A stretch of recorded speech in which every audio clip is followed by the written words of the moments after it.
How to log in WhatsApp with Gmail account.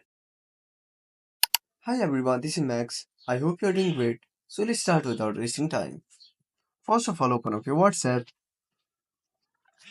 Now at the top right corner, tap on the three dots.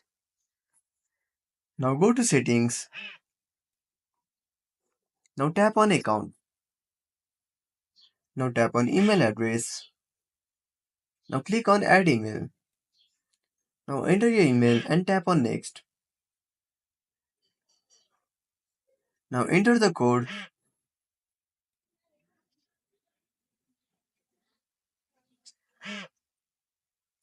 Open up your email application.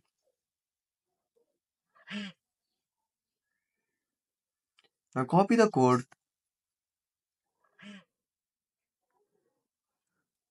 and tap on verify.